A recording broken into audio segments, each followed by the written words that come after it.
Hindi pa rin. Ayan, magandang gabi po sa inyong lahat, mga boss. Chipamo, sir, alas 8:55 ng gabi sa Pilipinas. Mga kababayan, naku po, ito, mukhang malapit na po talagang makorner ito pong si Herminio Harry Roque, mga bossing. At yan po ang isa sa pinakamainit na pag-uusapan natin sa gabing ito. Kaya po, kung kayo ay hindi pa nakasubscribe dito sa ating channel, ay dapat po pindutin nyo na po yung subscribe button upang sa ganon kayo ay laging ino-notify ni YouTube pag nag-uumpisa na po tayo ng ating talakayan.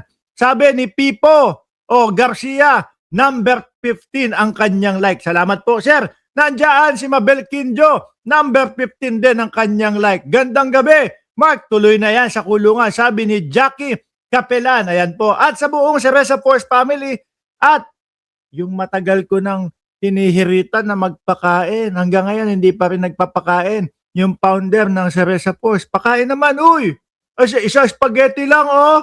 Oh, ayan. Shoutout sa inyong lahat at yung kaibigan natin na si Sir Archie Beroya. Okay, umpisahan muna natin ito. Walang magtatampo. Mamaya naman maisa-shoutout ko kayo. Ano po? Umpisahan muna natin, mga kababayan. Alam niyo naman na dito sa ating channel ay madami. Si Ronaldo Pernan, nandiyan din, no? Gusto ko muna ipakita sa inyo yung magaganda at patuloy na ginagawa ng administrasyon ni Pangulong Bongbong Marcos. Bago po tayo tumuloy dumiretso doon sa mga topic natin kila Herminio Harry Roque, mga kababayan.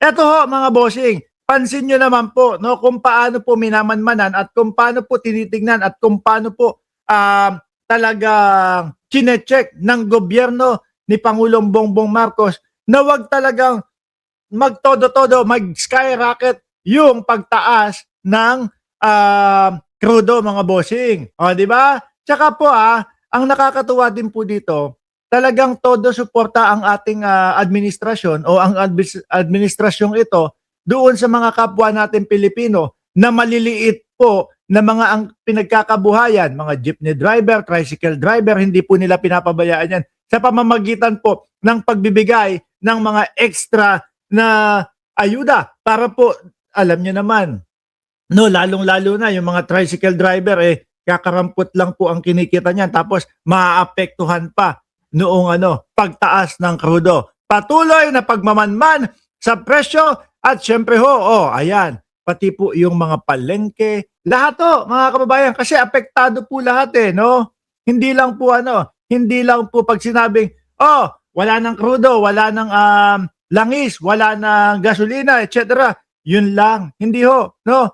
Nakaakibat dyan, mga bossing, yung mga bilihin po sa palengke at marami pa pong iba. Dito nga ho sa amin nag-i-email pa, nagme-message pa. Dahil po sa nangyayari na digmaan sa gitnaan ng Iran at ng Estados Unidos, ganito, ipine-explain sa amin no?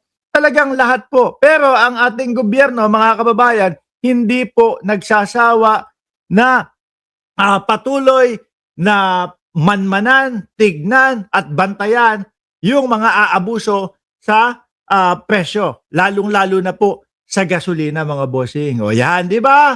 Ganyan ho.